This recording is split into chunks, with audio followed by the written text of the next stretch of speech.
Hello bachcho, so welcome back to our video series lecture on chapter 8 which is motion.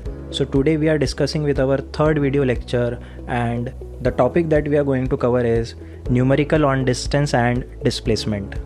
So चलो बच्चों आज हम सबसे पहला numerical देखते हैं. An object has moved through a distance. Can it have a zero displacement? If yes, support your answer with an example. तो बच्चों इस क्वेश्चन में एक सवाल पूछा जा रहा है कि एक ऑब्जेक्ट ने एक दूरी तय की है, उसने ट्रैवल किया है एक पॉइंट से दूसरे पॉइंट तक. सो वो डिस्टेंस तो उसने ऑब्वियसली कवर किया है, कुछ ना कुछ लेंथ ऑफ पाथ उसने ट्रैवल किया है. सो उसका डिस्टेंस तो ज़ीरो हो नहीं सकता. तो उस प्रोसेस में क्या उसका डिस्प्लेसमेंट ज़ीरो हो सकता है, ये सवाल पूछा है. इन जनरल हमें ये पूछा जा रहा है कि जब ऑब्जेक्ट मूव करता है, मोशन करता है, तो उसका डिस्टेंस तो कवर होता है. क्या कभी ऐसा होगा कि डिस्टेंस तो कवर हो रहा है बट डिस्प्लेसमेंट कवर नहीं हो रहा? सो हमें ये सवाल पूछा जा रहा है. तो इसका जवाब क्या है बच्चों? यस, डिस्टेंस भले ही ज़ीरो ना हो बट कुछ केसेस में डिस्प्लेसमेंट ज़ीरो हो सकता है. An object can have zero displacement even if it has moved through a distance. मतलब मोशन करने के बावजूद भी ऑब्जेक्ट का डिस्प्लेसमेंट ज़ीरो हो सकता है. भले ही उसका डिस्टेंस ज़ीरो नहीं है लेकिन डिस्प्लेसमेंट ज़ीरो होने के भी चांसेस रहते हैं. तो उसका एग्जाम्पल क्या हो सकता है बच्चों? A cyclist completing one round trip around a circular track. So इसे समझने की कोशिश करते हैं. मान लीजिए ये एक सर्कुलर ट्रैक है और ये सर्कुलर ट्रैक का रेडियस हम मानते हैं क्या है, r. अब इस सर्कुलर ट्रैक के सरकमफरेंस पर एक साइक्लिस्ट जो है गोल घूम रहा है.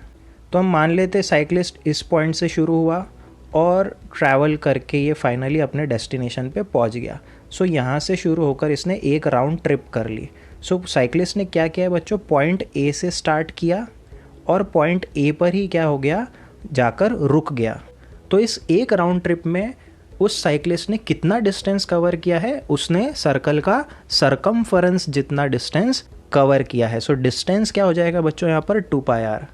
बट इस केस में डिस्प्लेसमेंट क्या हो जाएगा बच्चों? ज़ीरो हो जाएगा. डिस्टेंस भले ही उसने सरकमफरेंस जितना किया है, 2πr का डिस्टेंस कवर किया है, बट डिस्प्लेसमेंट कितना कवर हुआ है बच्चों?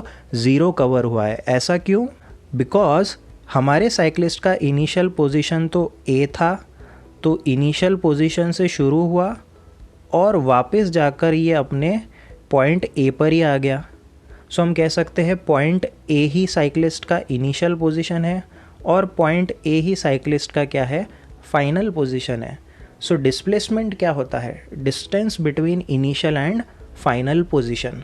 सो साइक्लिस्ट जहाँ से शुरू हुआ वहीं ख़त्म हो गया. So there is no distance between initial and final position. So cyclist का डिस्प्लेसमेंट क्या हो गया बच्चों? फाइनली ज़ीरो हो गया. So this is the solution of our first question.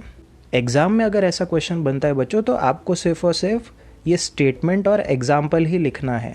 चाहो तो आप डायग्राम ड्रॉ करके इक्वेशन भी लिख सकते हो, बट मेनली आपको क्या लिखना है? The statement and the example. So if asked this question can be for 1 mark in your paper. अब हम सेकेंड क्वेश्चन की तरफ शिफ्ट करते हैं. A farmer moves along the boundary of a square field of side 10 metre in 40 second. तो हमारे पास एक square shape की फील्ड है जिसके अराउंड फार्मर मूव कर रहा है और पूरे स्क्वायर का जो है एक राउंड कंप्लीट कर रहा है फार्मर 40 सेकेंड्स में. स्क्वायर का जो साइड लेंथ है वो कितना है? 10 मीटर.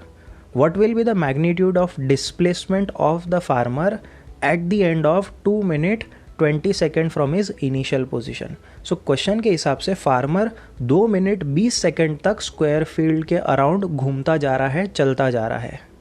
एक डेटा हमें ये भी दिया है कि 40 सेकेंड में वो एक राउंड कर लेता है.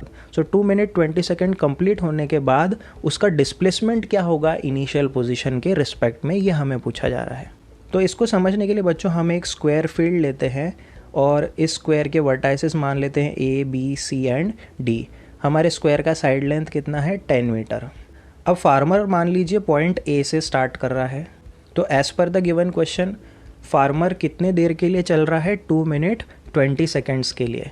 So the time for which the farmer moves is 2 minute 20 seconds which is 140 seconds. क्योंकि 1 मिनट में 60 सेकेंड्स होते हैं तो 2 मिनट में कितने हो जाएंगे? 120 second plus 20 second equal to 140 seconds. अब बच्चों हमें दिया है कि 40 सेकंड में 40 सेकंड में तो फार्मर एक राउंड कर लेता है। सो हम इस चीज़ को समझ सकते हैं कि पॉइंट ए से फार्मर शुरू कर रहा है और एक राउंड ट्रिप कंप्लीट कर रहा है कितनी देर में, 40 सेकंड्स में। लेकिन वो चल कितनी देर के ले रहा है, 140 सेकंड्स के लिए। सो आप देख सकते हो एक राउंड ट्रिप तो 40 सेकंड में हो गया। अब दूसरा राउंड ट्रिप के लिए भी कितना लगेगा बच्चों टाइम, 40 सेकंड। तो टोटल टाइम कितना हो गया, 80 सेकंड्स। अब तीसरे राउंड ट्रिप के लिए भी वो 40 सेकंड्स कंज्यूम करेगा। सो 80 + 40 कितना टाइम हो गया बच्चों, 120 सेकंड्स, करेक्ट। सो अब हमारे 140 सेकंड्स के 120 सेकंड्स में तो कितने राउंड्स हो गए बच्चों, 3 राउंड्स हो गए हैं। फार्मर 140 सेकंड्स के लिए चल रहा है और हमारे फार्मर के 3 राउंड्स कितने टाइम में हो गए हैं, 120 सेकंड्स में। अब बचा कितना टाइम, 20 सेकंड्स। अब क्योंकि 40 सेकंड्स में एक राउंड पूरा कर रहा है तो 20 सेकंड में कितना राउंड करेगा, हाफ राउंड। तो आप देख सकते हो कि 20 सेकंड में फार्मर हाफ राउंड कंप्लीट करेगा, मतलब ए से शुरू होकर पॉइंट सी तक पहुंच जाएगा। सो हमने देखा कि फर्स्ट 40 सेकंड में फार्मर ने किया 1 राउंड, नेक्स्ट 40 सेकंड में फार्मर ने किया 2 राउंड, नेक्स्ट 40 सेकंड में फार्मर ने किया 3 राउंड्स। सो टोटल कितने सेकंड्स हो गए, 120 सेकंड्स। बचे कितने सेकंड्स, 20 सेकंड्स। इस 20 सेकंड में फार्मर ने कितना राउंड किया, हाफ राउंड, क्योंकि 40 सेकंड्स में तो 1 राउंड होता है। तो 20 सेकंड में कितने राउंड होंगे, हाफ राउंड।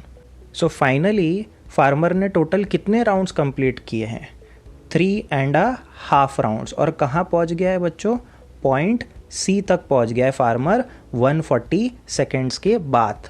और यही चीज़ हम यहाँ कैलकुलेट कर रहे हैं, the number of rounds completed in 140 seconds. कैसे कैलकुलेट करेंगे, वी डिवाइड 140 बाय 40। सो हम यहाँ एज्यूम कर रहे हैं n is the number of rounds completed by farmer. So 40 seconds में 1 राउंड कर रहा है, सो 140 सेकेंड्स में कितने राउंड करेगा, वी डिवाइड 140 बाय 40 और हमें आंसर मिलेगा 3.5 राउंड्स। और 3.5 राउंड्स के बाद फार्मर कहाँ पहुँच रहा है बच्चों, पॉइंट सी पर पहुँच रहा है। सो आप देख रहे हो डायग्राम में राइट साइड में ए है हमारा इनिशियल पोजीशन और 140 सेकेंड्स के बाद फार्मर का सी है फाइनल पोजीशन।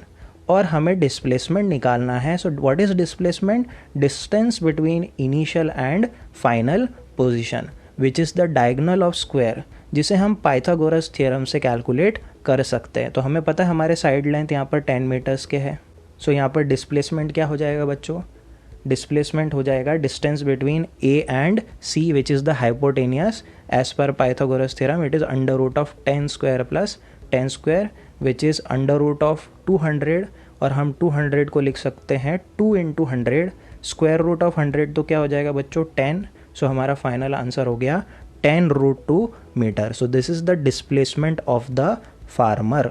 आई होप आपको ये सोल्यूशन समझ में आ गया होगा। This question can be put up for 2 marks.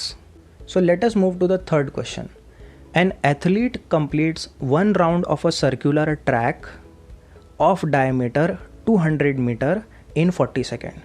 So ये क्वेश्चन भी पिछले क्वेश्चन से काफ़ी हद तक मिलता जुलता है। पिछले क्वेश्चन में स्क्वायर ट्रैक था, यहाँ पर सर्कुलर ट्रैक है और सर्कुलर ट्रैक का हमें यहाँ पर डायमीटर दिया है 200 मीटर। इस सर्कुलर ट्रैक को एथलीट एक राउंड कंप्लीट करने में कितना टाइम कंज्यूम कर रहा है, 40 सेकेंड्स।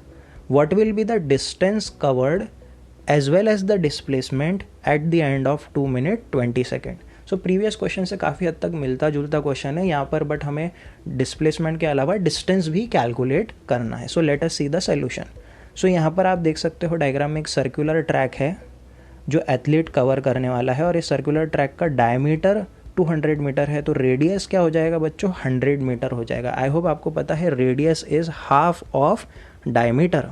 सो हमारे सर्कुलर ट्रैक का रेडियस हो गया 100 मीटर। अब एज पर द क्वेश्चन, ये सर्कुलर ट्रैक पर कितनी देर के लिए एथलीट चल रहा है या दौड़ रहा है, 2 मिनट 20 सेकेंड्स, जो हमें पता है कि ये कितना टाइम होता है, 140 सेकेंड्स का टाइम। आई होप आपको समझ में आ रहा होगा। हम मिनट्स को सेकेंड्स में इसलिए कन्वर्ट कर रहे हैं because second is the standard unit of time. So हमें टाइम को हमेशा सेकेंड्स में ही रिप्रेजेंट करना चाहिए। सो हमने 2 मिनट 20 सेकेंड्स को कन्वर्ट किया 140 सेकेंड्स में। सो this is the time for which the athlete is moving around the circular track. अब एज पर द क्वेश्चन, एक राउंड 40 सेकेंड्स में कंप्लीट कर रहा है एथलीट। सो 140 सेकेंड्स में वो कितने राउंड कंप्लीट करेगा? ऑब्वियस सी बात है, प्रीवियस क्वेश्चन में भी हमने देखा था 140 सेकेंड्स में एथलीट 3.5 राउंड्स कंप्लीट करेगा। सो आप देख सकते हो डायग्राम में, एज्यूम करते हैं हमारे एथलीट का इनिशियल पोजीशन ए है। सो 40 सेकेंड में एथलीट ने 1 राउंड किया, नेक्स्ट 40 सेकेंड में और एक राउंड किया, और नेक्स्ट 140 सेकेंड में थर्ड राउंड किया। सो टोटल 120 सेकेंड्स में एथलीट ने 3 राउंड्स कर लिए। अब 140 में से 120 सेकेंड्स तो उसने कंज्यूम कर लिए, बचे कितने सेकेंड? 20 सेकेंड। क्वेश्चन के हिसाब से 40 सेकेंड में एक राउंड हो रहा है, सो 20 सेकेंड में कितना राउंड होगा? Half round. तो आप देख सकते हो डायग्राम में, नेक्स्ट 20 सेकेंड में एथलीट ए से कहाँ पहुँचेगा? Half of the circle position, semi circular path cover करेगा और फाइनली बी पर आ जाएगा। This will be the final position after 140 seconds. अब आप देखोगे, this is our A is our initial point and B is our final point, और इन दोनों के बीच के डिस्टेंस को हम क्या कहेंगे? डिस्प्लेसमेंट। सो डिस्प्लेसमेंट आपको समझ में आ रहा होगा, हमारे सर्कल का डायमीटर ही डिस्प्लेसमेंट रहने वाला है। और डिस्टेंस क्या रहेगा बच्चों? डिस्टेंस होता है the actual length of the path covered by the athlete. So athlete ने एक्चुअल लेंथ कितना कवर किया? 3.5 राउंड्स का लेंथ कवर किया है। 1 राउंड में 2 पाई आर का लेंथ होगा। सो 3.5 राउंड में टोटल लेंथ कितना कवर होगा? 3.5 times 2 pi r. So what will be the distance? 3.5 times 2 pi r. Correct. So 2 pi r एक राउंड है, सो टोटल कितने राउंड किए? 3.5 राउंड। सो आप देखोगे हमने यहाँ वैल्यू पुट की है 3.5 इंटू 2, पाई की जगह वैल्यू इंसर्ट की है 3.14 इंटू 100। आप चाहो तो पाई की वैल्यू 22/7 भी यूज़ करके फ्रैक्शन के फॉर्म में भी सॉल्व कर सकते हो, आपकी चॉइस है। चाहे आप 22/7 यूज़ करिए या 3.14 यूज़ करिए, कोई डिफरेंस यहाँ पर नहीं है। सो आप इसे सॉल्व करेंगे तो आपका डिस्टेंस आ जाएगा 2200 metre. So this is the distance covered by the athlete. और डिस्प्लेसमेंट जैसा मैंने कहा था, it is the distance between initial position and final position which is the diameter of the track. So यहाँ पर displacement is the diameter which is 200 metre. So this question can be put up for 3 marks in your paper. So I hope आपको distance and displacement के numerical clear हो गए होंगे।